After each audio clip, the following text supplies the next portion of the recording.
En 1994, Kurt Cobain era el mayor astro del rock del planeta, el líder de un movimiento mundial llamado grunge, y luego, el 5 de abril, se levantó la tapa de los sesos en su invernadero.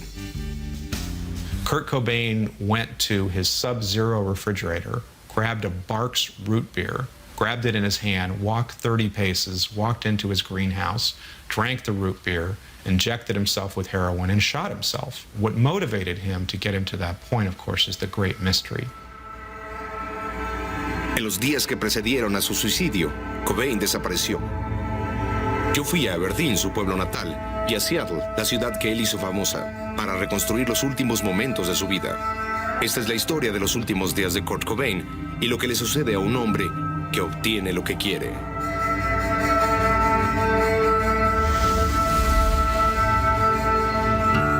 Las últimas 48 horas de Kurt Cobain.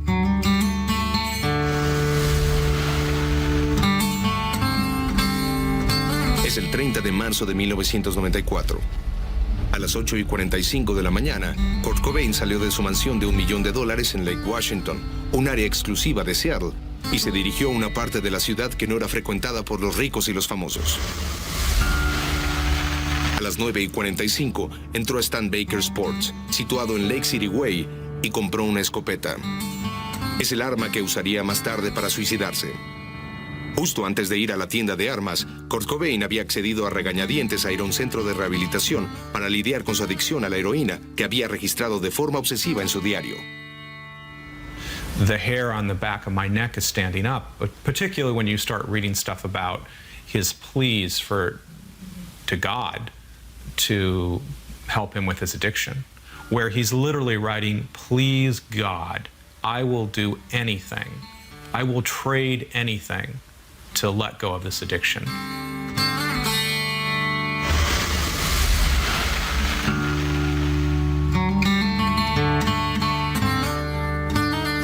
La tarde del 30 de marzo, Harvey Ottinger condujo a Kurt al aeropuerto para que viajara a Exodus, un centro de rehabilitación en Los Ángeles. Harvey había llevado a Kurt al aeropuerto de Seattle numerosas veces, pero este viaje fue diferente. Really, very little conversation took place between the drive to the airport, but I got to the airport and pulled up, and he just looked at me and said, "Oh, F," you know, and proceeded to tell me that he had just bought a shotgun and a box of shells this morning, and that he still had the box of 20-gauge shotgun shells in his carry-on bag, and of course he couldn't take those into the airport, and he gave them to me and asked for me to return them to the house. He was quite adamant and mentioned several times that he wanted those returned. Did you not think that was a bit unusual? Well, that he had gave me this box. Oh yeah, I was surprised. I told a few people during the week, but nobody thought anything of it. This is the Wild West here. Cuando Kurt salió de Seattle esa noche del jueves, se pusieron en marcha una serie de eventos que concluyeron con el descubrimiento de su cadáver una semana más tarde. Well, there's some crazy things in those last few days. There are people that are literally missing Kurt by inches. You know, it's almost a Keystone Cops comedy if it didn't end in such a tragedy. But could any of them saved his life if they would have seen him? And maybe they could have tied him down and locked him up, and maybe he would have gotten better. But again, it almost again goes to a spiritual question where you say, what was this man's fate?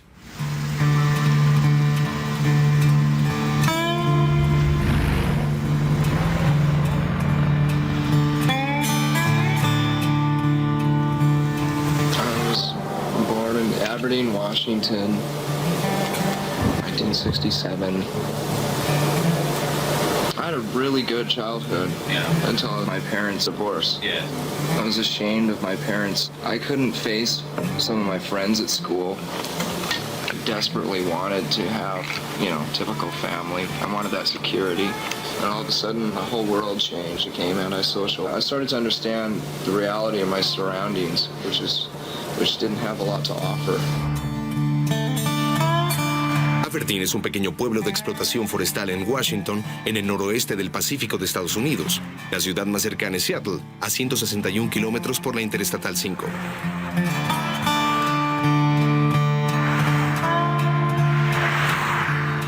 Every every store you would go into would have the TV on really loud and somebody would be sitting there smoking, like there'd be smoke hanging in the air, and it would always be raining. Like I went to Aberdeen for 10 years before I ever went there when it wasn't raining. And you'd always witness some kind of domestic violence. You have to leave to do anything with yourself. If you stay there, you get sucked into the whole malaise of the place. And Leyland, what sort of place is Aberdeen? What sort of place is Aberdeen?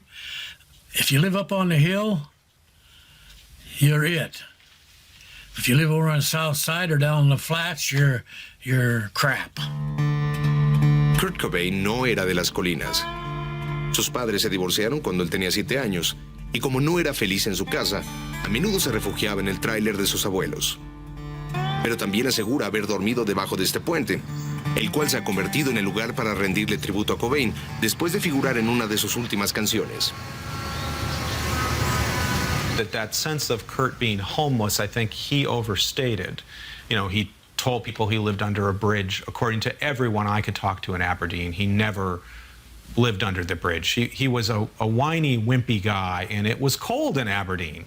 But he did live in squats and in abandoned houses, and in probably, I think, the single most heartbreaking story, he would occasionally go into the hospital he was born in and sleep in the waiting room. And his concept with that was that people would think he was waiting for an injured relative, and no one would dare approach a guy in a hospital waiting room and say, "Get out."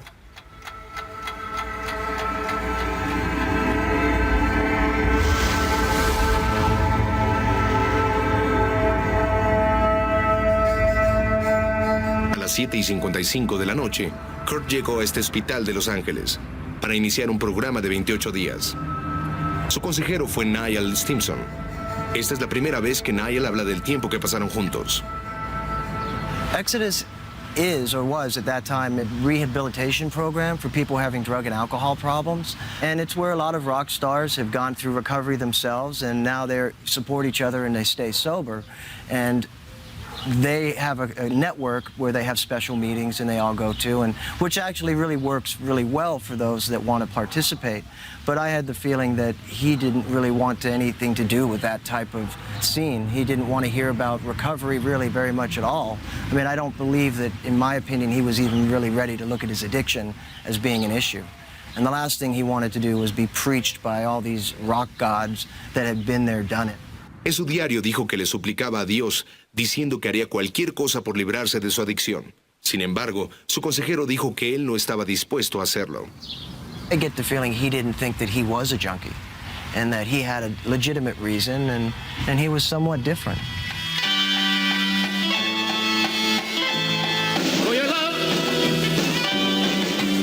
You know, Bobby Sherman was like David Cassidy or some of those. He was a teen idol, and he was into Bobby Sherman music, pop music, you know. I mean, and he was talking, and you didn't know if he was putting you on, it was a tongue-in-cheek thing, or if he really was. Dave Reed alojó a Kurt en su casa durante uno de los periodos de desamparo del adolescente en Aberdeen. Dave se convirtió en una figura paterna. A Kurt le impresionaba que Dave hubiera sido miembro de una banda llamada The Beachcombers. I had an old bass amp, and he would ask to borrow that, and he got a guitar and strung it the other way so he could play left-handed. And he would just sit up there, he'd just be chunking on that guitar all day, just hours and hours, and it would just ta-ta-ta-ta-ta-ta-ta-ta-ta-ta-ta. Dave le prestó una guitarra a Kurt y lo llevó a reuniones de grupos cristianos, de los que era consejero.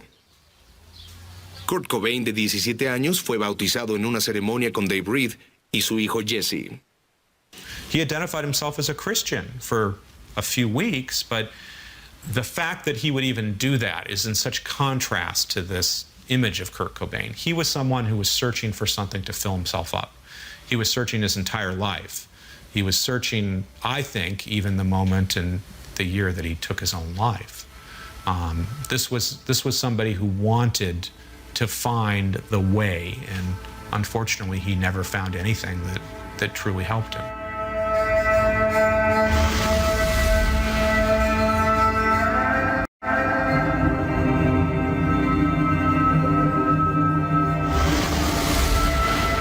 pasar un solo día en Exodus, quedaba claro que lo que torturaba a este hombre era un conflicto mayor que el solo hecho de ser un drogadicto. You're this rich rock star. You could basically go away, go anywhere you want to go. And, you know, if you don't want to be in the music industry, fine. You know, you could get well. And I said, well, why can't you do that? But on the other side, he just sort of had that sort of like, well, if I do that, then I may never get back. They may forget me, you know, and sort of very torn between I don't want to be a rock star, but I don't want to lose it either. Al día siguiente, el 1 de abril, Kurt saltó por el muro trasero de Exodus.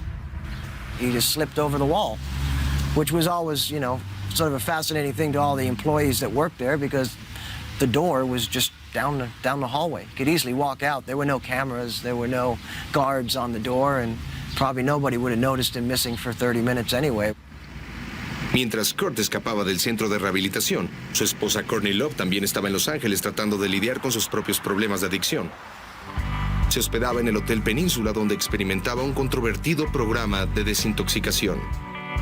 En vez de ir a verla, Kurt tomó un taxi y se dirigió al aeropuerto. Ella no volvería a verlo.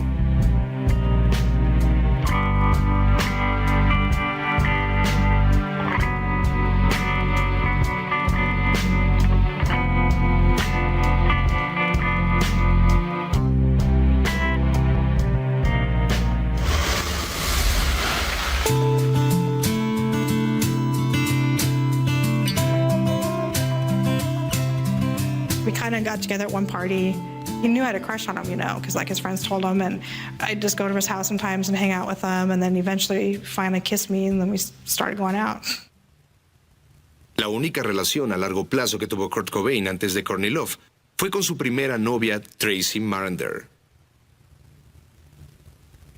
He was skinny and he didn't have a job, but the fact that he liked pets and kids was a big plus because he just kind of felt like the mothering instinct, you know, and some of us have that mothering instinct more than others do. But then the fact that he did keep more closed-minded about how he felt about things, you know, or he could be real sarcastic sometimes too, as well as funny. But there was that paradox there.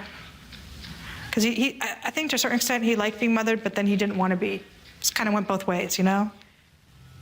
And did he talk to you much about growing up in Aberdeen? Just kind of how it was a really rednecky town, and he felt out of place, you know, and they were all into sports and doing things. And I know he tried wrestling for a year. His dad kind of pushed him into it, and he didn't like it at all. He wasn't big on wrestling? No. I was so withdrawn by that time, and I was so antisocial that I was almost insane. You know, I always felt that they would vote me most likely to kill everyone at a high school dance, you know?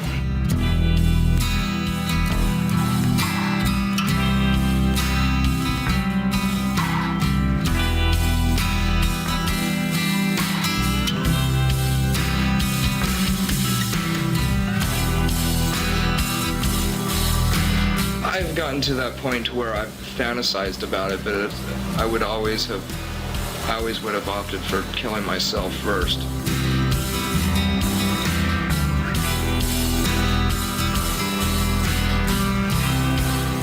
Kurt sí tuvo un amigo en la secundaria, Chris Novoselic. Juntos iniciaron una banda llamada The Sellouts, que tocaba en las tabernas locales de Aberdeen. Pero Kurt soñaba con logros mayores en lugares muy lejanos a su pueblo.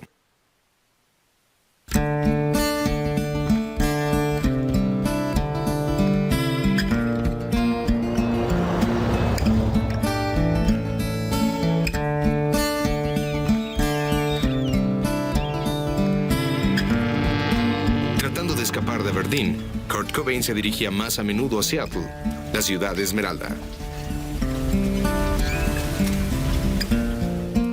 So Seattle does seem to have a dark side. Yes, it does. Did you want me to talk about the dark side? Yeah. Well, as you know, Seattle is commonly thought to be the home of the most notorious serial killers here in the United States. Ted Bundy comes to mind. Also, the man I call Green River Gary, which is Gary Ridgway, the Green River serial murder killer here in town. One of the theories is we're the last major northwest city in the continental United States. So people that might have problems keep traveling till they hit onto Seattle. We've got the mountains, we've got the forests, we've got hills, we've got valleys. We're not flat like the cornfields of Kansas, for instance. So it makes for a perfect dumping ground for bodies.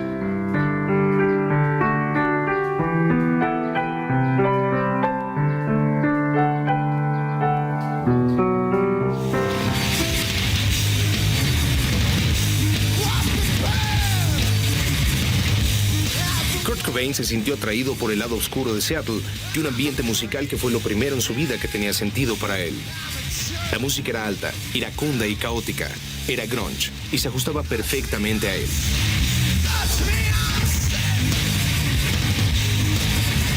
Se ha dicho que estas fotos en blanco y negro de Charles Peterson, con extremidades difuminadas, su torbellino de luces y de cabelleras revueltas, hicieron que unos fans se unieran para crear un movimiento musical.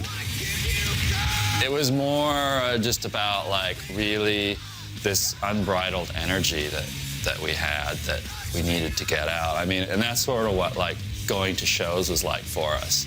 It was just this youthful energy, and it made me feel whole. It made me feel like a part of something. Tacoma, un pueblo de obreros en las afueras de Seattle, era el lugar donde se veían todas estas bandas nuevas. Hasta ese momento solo se conocía como el pueblo natal del asesino en serie Ted Bundy.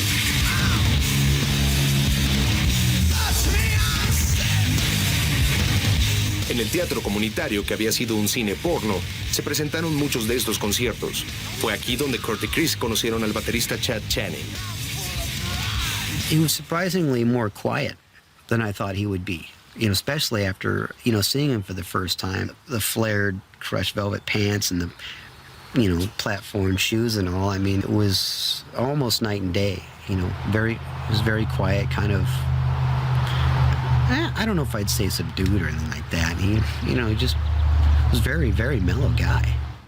Le pidieron a Chad que se incorporara a la banda, a la que le acababan de poner un nuevo nombre, Nirvana, después de que Kurt vio un programa de televisión sobre el budismo.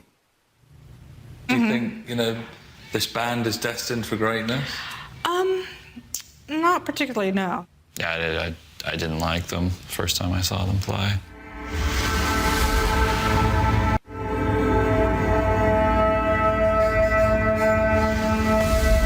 La noche del Viernes Santo, en el aeropuerto de Los Ángeles. A las 8:07, Kurt Cobain compró un boleto de primera clase a Seattle, en el vuelo 788 de Delta. El costo fue de $478 y lo pagó con su tarjeta de crédito.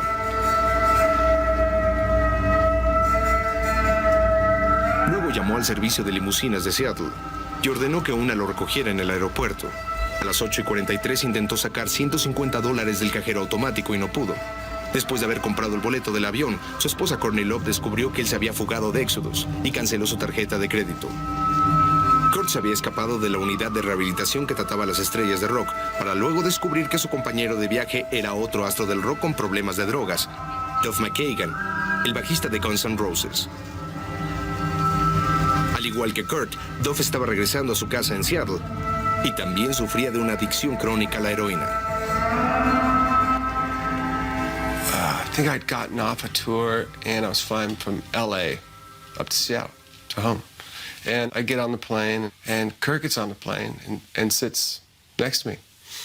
And we took off, and, he and I started talking. He had told me, he goes, I just took off from Exodus. We talked, we were drinking, and... I mean, did you talk about any of that heroin addiction on that plane journey with Kurt? No, because we didn't want to, no way. El vuelo 788 de Delta llegó a Seattle a las 12:57 de la mañana. We got to Seattle, we went to baggage claim, and he was pretty down. And a friend of mine, this guy Eddie, met me at baggage claim in Seattle. Kurt and Eddie went out to have a smoke, and my friend Eddie came back in. I said, hey man, maybe we should take him over to the house tonight, And we were drinking. So it wasn't a thing like I foresaw anything by any means. But he was down and he was on his own.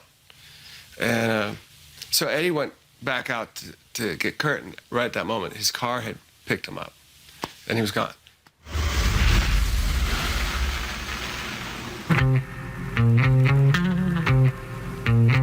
Durante 1988, Kurt empezó a pasar más tiempo en Seattle. Ese verano, su banda Nirvana firmó contrato con un pequeño sello independiente llamado Sub Pop. Jack Endino, un productor de Seattle, grabó su primer sencillo, Love Buzz, una nueva versión de una canción de una banda holandesa llamada Shock and Blue. I mean, what were your first impressions of him when you first met him? Not strong. Very low-key. Very low-key individual. Polite. Low-key. You get the feeling he wouldn't hurt a flea. But as soon as you heard him sing, as soon as he opened his mouth and started singing, you'd have to go, wow, okay, quite a voice. Something going on here. That was my initial impression was, wow, I like the guitar playing and he's got an amazing scream. What was it? Now, an amazing scream goes a long way in rock and roll. Pero eso no fue suficiente para Sub Pop, que en ese entonces no estaban convencidos con Nirvana, hasta llamaron a Kurt y le preguntaron si él podía pagar los $200 para imprimir su primer sencillo. I think that Sub Pop was promoting like Mother Love Bone and like all the popular people that were popular in Seattle. And see, I think that was the difference between Nirvana and Kurt, was even in the Sub Pop crowd, they were sort of considered losers.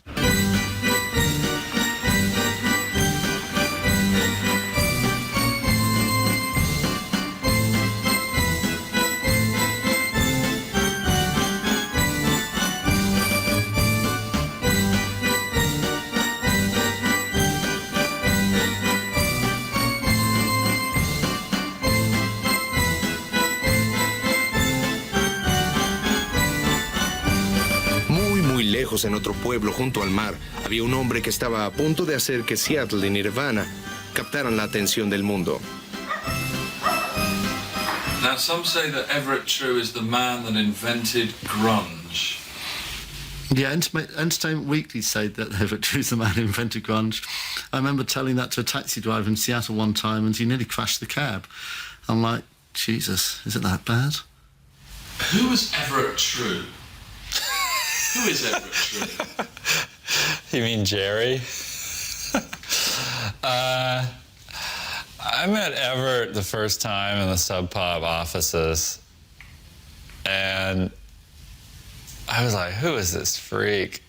I got asked to go over to Seattle for the Melody Maker. It was like my first big assignment for them.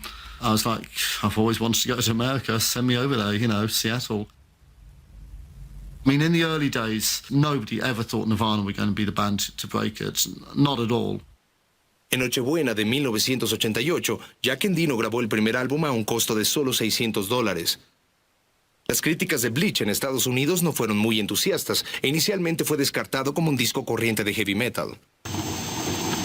It's not a job with much glamour to it. You're by yourself a lot, and sometimes you get to wonder.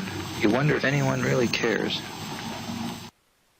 Después del lanzamiento de Bleach, Kurt Cobain no tenía un centavo y decidió iniciar un negocio de limpieza. En el empleo que estuvo más tiempo fue como conserje en su antigua preparatoria. Su nueva empresa, Pine Street Janitorial, no tuvo éxito.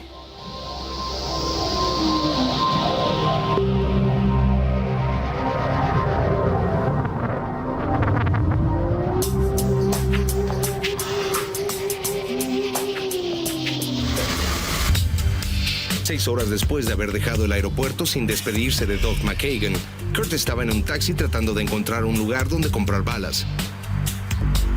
No había nada abierto y a las 8:30 de la mañana el auto lo dejó en el parque de remolques Crest Motel, en la calle 145 y la avenida Aurora. Aurora? This place, hookers and junkies and, people turning tricks to get dope, and it's like 20 miles long, and it remains seedy all the way.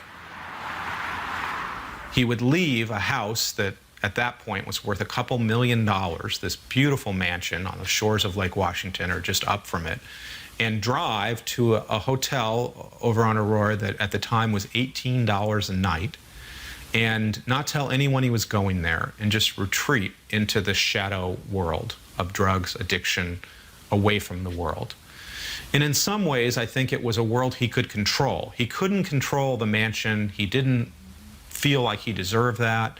And it was a foreign world, whereas within the world of addiction and drugs in Aurora Avenue, he was protected and insulated from everything. Kurt era visto a menudo en el parque de remolques Crest, al igual que en el motel Close Inn, pero su lugar favorito en la avenida Aurora era el Hotel Marco Polo.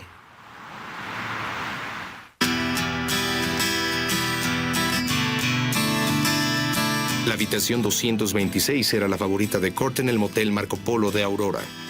Tenía 27 años y era el músico más exitoso de su generación. Estaba casado y tenía una hija de 2 años a quien describió como un querubín que lo llenaba de dicha. Pero en las últimas semanas de su vida pasaba más tiempo en la habitación 226, inyectándose heroína, comiendo papitas y escapando de su vida.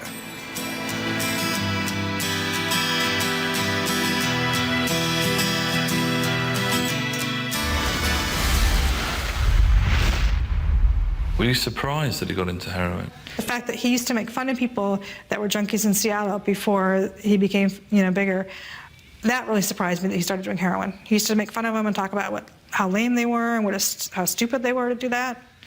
So yeah, I really was pretty surprised. Cuando Kurt Cobain comenzó a usar heroína, él no se veía como otro cliché de un astro de rock drogadicto. En realidad, creía estar medicando un antiguo problema estomacal. I had this stomach condition for like 5 years, and there were times on tour, especially during tour and while off of tour, where I just felt like a drug addict because I was starving, and I went to all these different doctors and they couldn't find out what was wrong with me, and I tried everything I could think of, nothing worked, and I just decided that if I'm going to feel like a junkie every fucking morning and be vomiting every day, then I may as well take a substance that kills that pain. And I can't say that that's the main reason why I did it, but it has a lot to do with it. It has a lot more to do with it than most people think. It does become debilitating being addicted, man.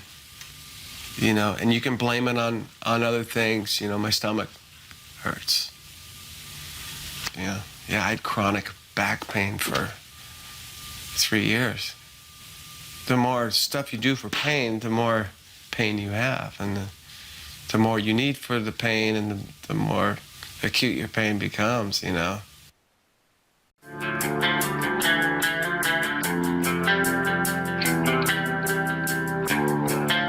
La heroína abundaba en Seattle, ya que era la droga predilecta del mundo del rock. Kurt Cobain se había burlado de ese mundo originalmente, pero ahora quería integrarse y empezó a usarla. Luego decidió eliminar a 2 personas de su vida que ya no formaban parte de sus ambiciones para Nirvana. A pesar de la amistad que los unía, despidió a Chad Channing. Dave Grohl se convirtió en el nuevo baterista, un hombre descrito como alguien que fue criado por los Lobos en una furgoneta. Se veía bien y rockeaba. Llama la atención que en la misma semana que despidió a Chad, Kurt terminó su relación con Tracy. We've been together for 3 years and just kind of once we grew separate ways because we're still a lot into the same type of stuff, but I think he was just, maybe he got bored, and I think he also wanted a girlfriend, even though I was supportive, I think he also wanted a girlfriend that could play music or could do more art and stuff. I think that's what he really wanted. I was very excited to meet her because I thought her band were incredible. She was even more excited to meet me because I was like this hotshot name journalist from the UK, and Courtney does have a certain fondness for the media, or so I've been told. And so we started talking and we got on brilliantly, and next thing I know, we started drinking, and next thing I know, we're kind of punching each other. Because you do, don't you? You meet someone, you really like their band, you punch them. I mean, it's a sign of affection. And we were rolling around on the floor, and Nirvana walked in, and Kurt sees Everett True rolling around on the floor with this blonde woman, punching each other. Most natural thing in the world, to jump in on top of us and start punching, both of us. And that was kind of how they met. they were absolutely blown away by each other. You know, they're perfect for each other, good foils for each other. Kurt certainly wasn't the kind of weak, kind of submissive husband that's been portrayed. You know, they were just brilliantly matched. And there's also the other misconception about Courtney is that it was she that got him into the drugs. Absolutely. I mean, you know, Courtney told me, again, an unbelievably chilling story, which really sums it up and I think way underreported, how she was sober when she met Kurt. She'd been off drugs for almost 6 months. And she talked to me about the conscious decision she made to go back on drugs, that to be with Kurt meant drugs. And she said she loved him enough that she went back to the drug culture.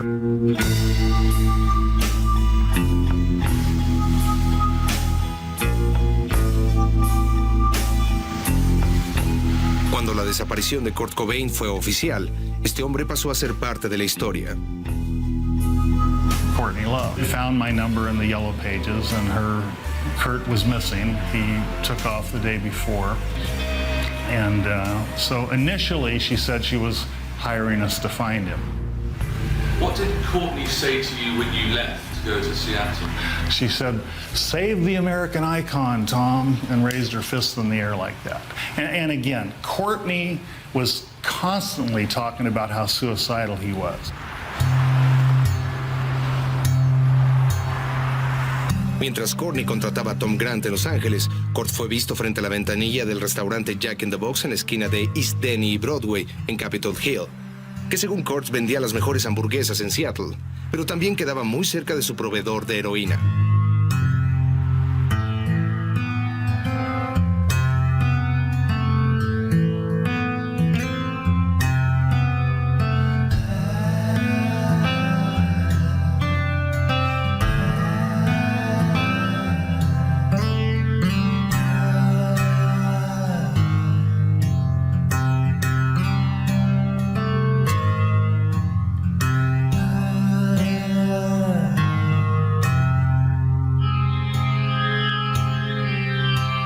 La carrera de Kurt Cobain no progresaba y entonces escribió la canción Smells Like Teen Spirit.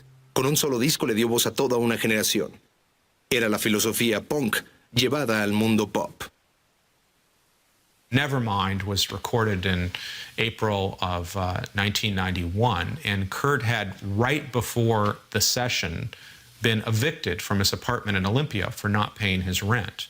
And when he came back from recording a record that was going to change a generation, sell 10 million copies, he had no place to live. He slept in his car. Did all seem to change with that song? Which song do you mean? Smells Like Teen Spirit. Oh, that song, yeah. Kurt llegó a odiar la canción que lo hizo famoso, negándose a menudo a tocarla en los conciertos de Nirvana. In a commercial sense, I think it's a really good record. I have to admit that, you know, but that's in a cheap trick way, you know. But, you know, as far as for my personal listening pleasure, you know, it's just too slick.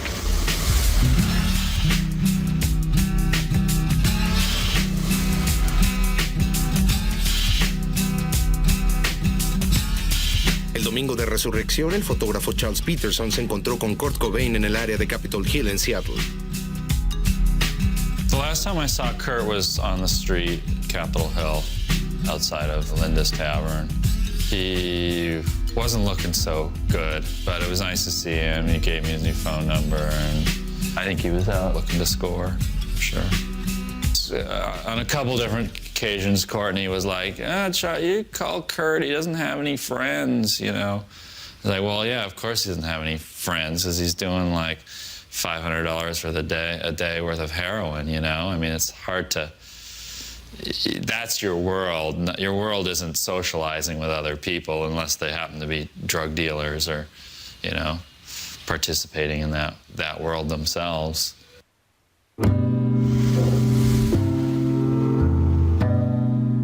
El 18 de agosto de 1992, Courtney Love dio a luz a una niña que llamaron Frances Bean. Kurt la describió como un punto de giro en su vida y se sentía feliz.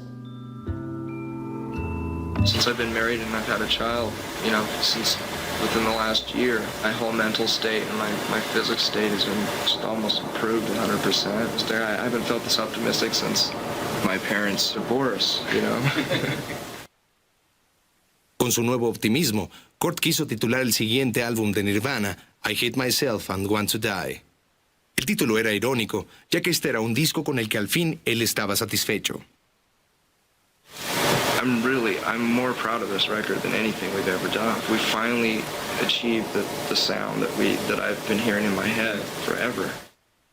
When I first encountered In Utero, it was because Courtney had called me up on the phone, you know, as was her wont at like 3 a.m, kind of going, Jerry, you gotta hear this album. You gotta hear this album. It's amazing. So they sent me a tape, which were just the rough mixes, and it was absolutely incredible. I swear it would have changed the course of popular music in America. It would have been released the way it sounded to me then. Pero la compañía disquera de Kurt lo odió. Why do you think Kurt did compromise? He got fed up of arguing because everybody was telling him he was wrong. You know, in the end, you just get fed up, don't you? You know, whether you believe you're right or wrong, if people are just telling you you're wrong the whole time, it's like, in the end, you just give up.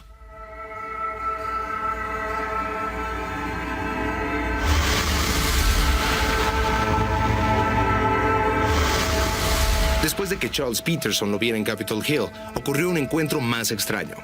2 días antes de suicidarse, salió con unos amigos a un restaurante mexicano local. I remember I came to dinner with my friend, and a group of 3 or 4 folks came and sat outside. And my friend Joanne and I were just thought it was very peculiar. They were choosing to go to a movie. They had dinner. They started out with dessert, which was a bit odd in my opinion, but apparently if you're doing heroin, you're into sweet things. Kurt estaba de buen humor. Disfrutó su budín de banana salteada en azúcar morena y ron y le pidió al dueño ver el horario de las películas. Sus amigos y él decidieron ir a ver la película El Piano y se fueron al cine. Al día siguiente, el día antes de que se quitara la vida, Kurt Cobain aparentemente seguía de buen humor. Según Katia, que dice haberlo conocido el lunes 4. Este encuentro es el único que no consta en el registro público, y esta es la primera vez que Katia habla de dicho encuentro. And going back to that meeting with Kurt, where did you meet up with him? In front of his house. I mean, you met up with him just a couple of days before he died. He died, yeah. And we pulled up, and he came out, and this is the first time I had met him at all. And he seemed very excited, and he seemed really happy. He seemed up. De acuerdo a Katia, ella y un amigo muy influyente en la industria de la música recogieron a Kurt en su casa esa noche. I was sitting in the back seat. We were kind of looking at each other. I was like trying to, you know, like this is no big deal, but it was pretty exciting. And I think it was exciting for him too. He enjoyed your company. Yeah. And the things you remember most from that meeting was that the luminosity, just the luminosity and the sparks that were coming off of him. What do you mean? I mean, could you see actual sparks? Yes, there was a luminosity to him. And sparks? Yes, yes. It was really beautiful.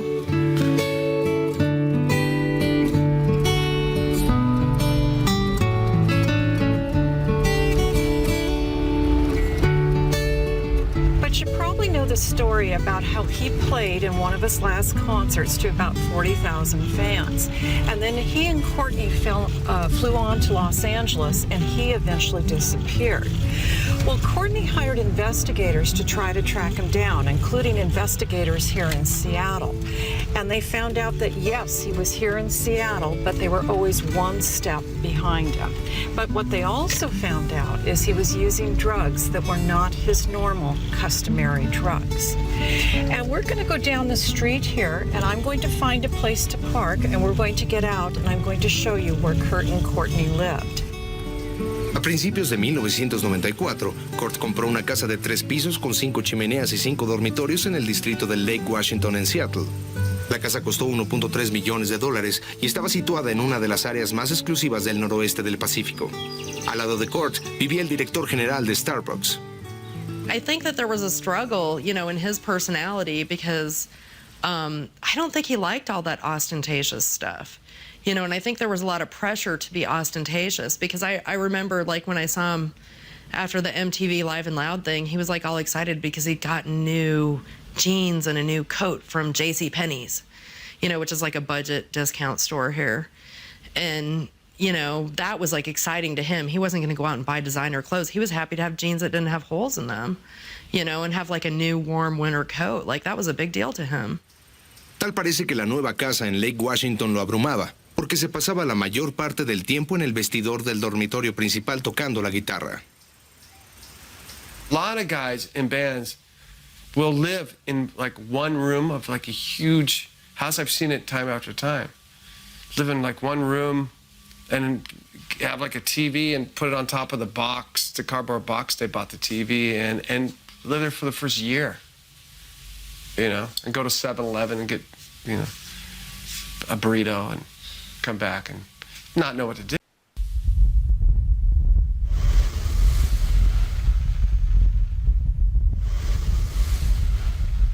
La noche del lunes 4 de abril es la última vez que Kurt Cobain es visto vivo.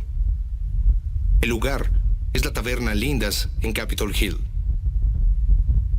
I saw him walk in maybe like around 11 or 12 at night, and I just said, "Oh, hey, Kurt, come here for my birthday party?" And he just kind of looked at me and went, "No," but I was like, so he didn't even go to the bar. He walked straight to the back.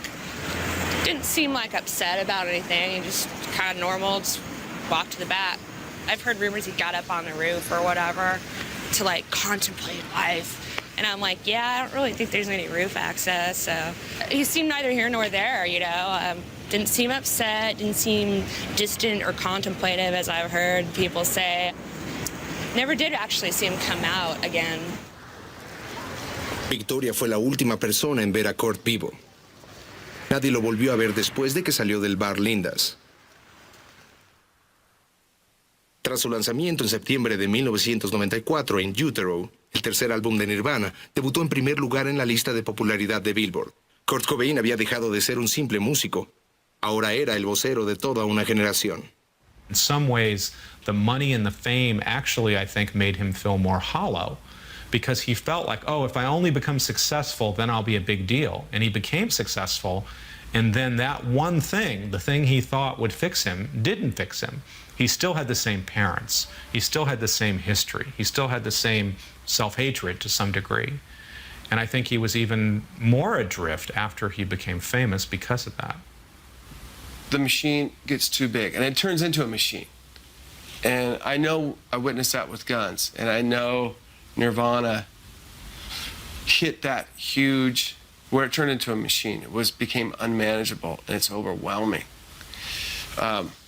And I don't mean to put it down. I mean, some musicians might see this and go, oh yeah, you know, I could only be so blessed to have that machine. But it's really, all of a sudden you have no control over your life. Lo que le pasó a Led Zeppelin en 10 años, le sucedió a Nirvana en solo 2. Siempre estaban en demanda y constantemente de gira. Un mes antes de su muerte, Kurt Cobain solo pudo completar la mitad de una gira de 38 días por Europa. Mientras que el resto de la banda regresó a Seattle, él se dirigió a Italia. El 3 de marzo de 1994, Kurt fue encontrado comatoso en la habitación 541 del Hotel Excelsior en Roma. El incidente fue reportado originalmente como una sobredosis, pero su esposa Courtney, que estaba en el hotel, reveló más tarde que lo encontraron sosteniendo una carta de despedida en la mano. 2 semanas más tarde, Courtney organizó una intervención en la casa con amigos, miembros de la banda y representantes de la compañía disquera. Kurt reaccionó violentamente y su comportamiento se hizo abusivo. From experience, they tried an intervention on me in Seattle when we were in the middle of a tour at my mom's house with my whole family. It is brutal. I ran out. It is the worst. It's the worst. And I don't know about Kurt, but I know for me it was very unpleasant. I wasn't ready. And obviously Kurt wasn't ready to ever stop, speaking from a drug addict's point of view. En dicha intervención, Courtney Love le había dado un ultimátum a Kurt. Si no trataba de lidiar con su adicción a la heroína, correría el riesgo de perder el acceso a su hija de 2 años, Frances Bean. Ante una opción tan dura, Kurt finalmente accedió a ir a Exodus en Los Ángeles. El 30 de marzo, Harvey Ottinger lo llevó al aeropuerto, poniendo en marcha los días finales de la vida de Kurt Cobain.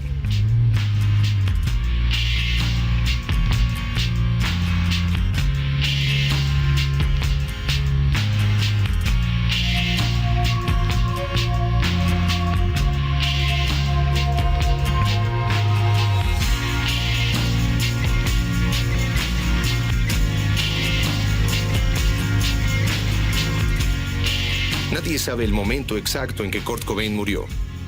El reporte del forense estima que fue en un plazo de 24 horas a partir del mediodía del martes 5 de abril. Pero ese día Kurt sigue figurando oficialmente en la lista de personas desaparecidas. Nadie sabe dónde está.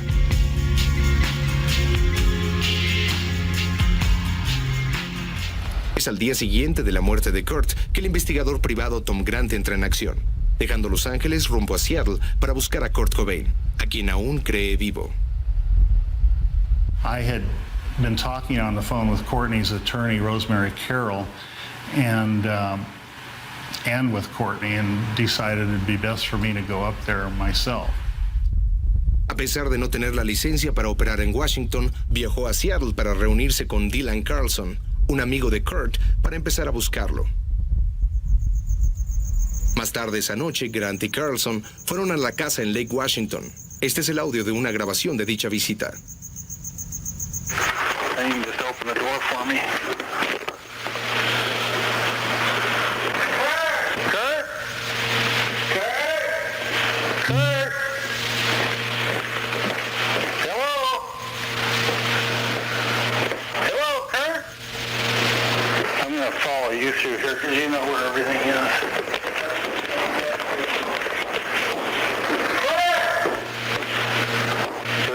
Another story? Yeah, there's an attic.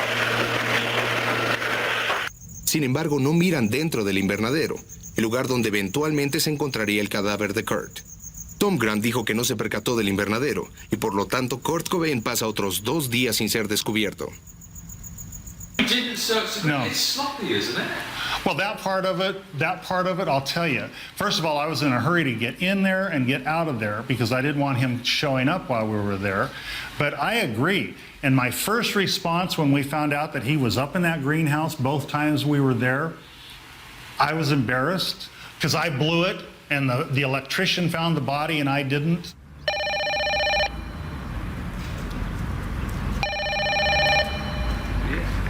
Well, I got a phone call from our electrician, Gary Smith, and he was doing some security lighting at a house of we just knew it was a rock star in Seattle. We weren't sure, didn't know who he was. I mean, he literally just kind of stumbled across it. He was putting up security lighting, and he looked through a doorway, a glass door, a locked door, and he saw a body, and he got on the phone and called me. I glanced down on the floor, and I saw something that looked like a mannequin. So I take a double take, and I can see blood in this ear and long hair and wristwatch. And he asked me what Kurt Cobain looked like, and I had no idea, so I asked my administrative assistant, and she described him as long, blondish hair, fairly thin, and I told Gary that on the phone, and he said, yeah, that's him. I think he shot himself. So I called a radio station and told him what happened. So I answered the call, and there's a guy on the line. He's going, I have got some incredible news here. Kurt Cobain is dead.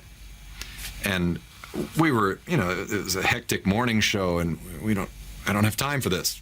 Hung up on him.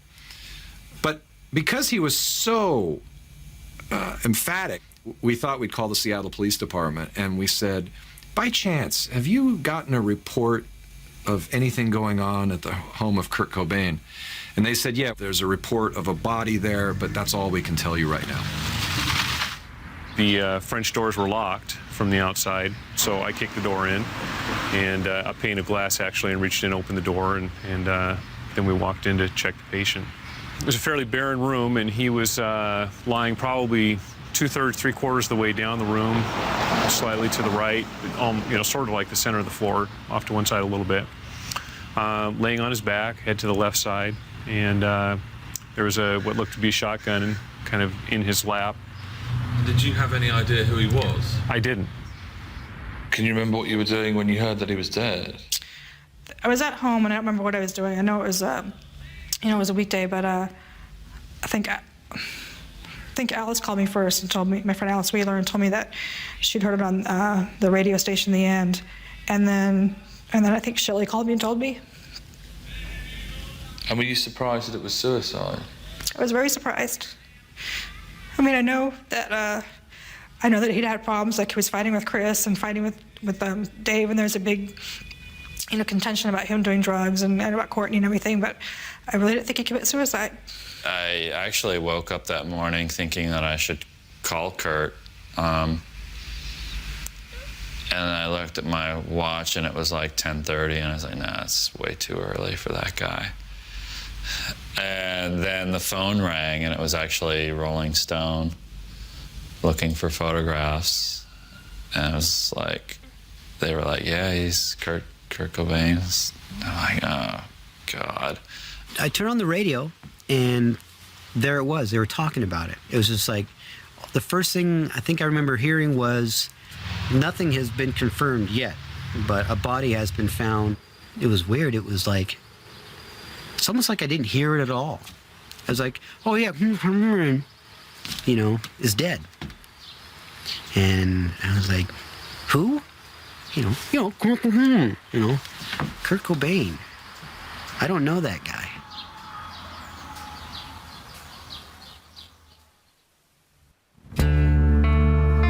El domingo 10 de abril se efectuó una vigilia pública en Seattle. 10,000 personas aparecieron con velas y flores. Una grabación de Courtney Love leyendo la carta de despedida se oyó a través de un altoparlante. The fact is, I can't fool you, any one of you. It simply isn't fair to you or to me. The worst crime I can think of would be to pull people off by faking it, pretending as if I'm having 100% fun. A los 27 años, Kurt Cobain se quitó la vida, dejando atrás a su esposa, a su hija de 2 años y a 1 millón de devotos suyos que de repente habían quedado sin un líder. Este es el caso dramático de un gran hombre que cargó con el peso de un pueblo sobre sus espaldas. Sufrió por ellos y fue destruido en la cúspide de su éxito. Al morir, empezaron a convertirlo en un mito. A la vida de Cobain se le confirió un simbolismo espiritual.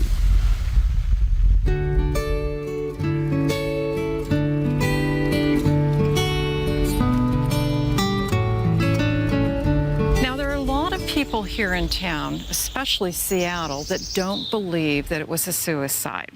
The reason why I say that is his suicide note had 2 different forms of handwriting. His autopsy showed he was full of drugs, enough to kill a horse. He didn't need a shotgun on top of that. So you add it all up and it makes plausible cause. Personally, as I told my friend, I can't understand why anybody would want to kill him or him dying. I really can't understand that at all. But he killed himself. That is what they say. But there are other rumors that things did happen. Like what? That somebody did kill him. Were you surprised it was a suicide? No. I mean, it's shocking. Absolutely shocking. Anything like that's gonna be shocking. But I didn't fall out of my chair in surprise. It's not like the guy was jumping around for joy the night before. He had reeked of suicide in a way. It was obvious that there was something very wrong. There was something that he was really, really, really not enjoying, and he wasn't saying what it was. Did you go to the funeral? I did. It was hard.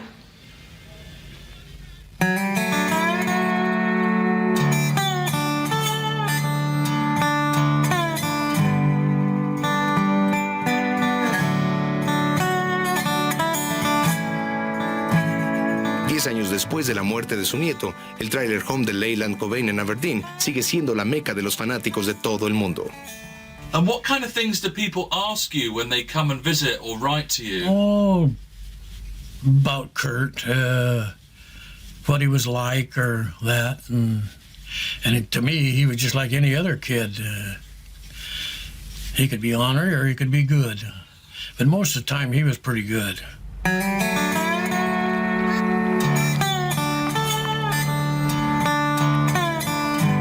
Sometimes you choose to take a permanent solution to a temporary problem, and I'm thinking that's where he was. There's all these things abound, and that he was off by a drug dealer or he was this or that. I think because my own idea is that he was just unhappy and he wanted out. He wanted out. Well, if you think about it, like we went out for almost 3 years, and in about roughly the same period of time, 3 years, he became a rock star, got married, had a kid, and became a heroin addict and committed suicide in the same time frame. That's a lot of pressure to happen in 3 years. This candle was the actual candle that was at the vigil. When I held this candle, I started thinking about all the beautiful things that Kurt Cobain did when he was in the Nirvana band.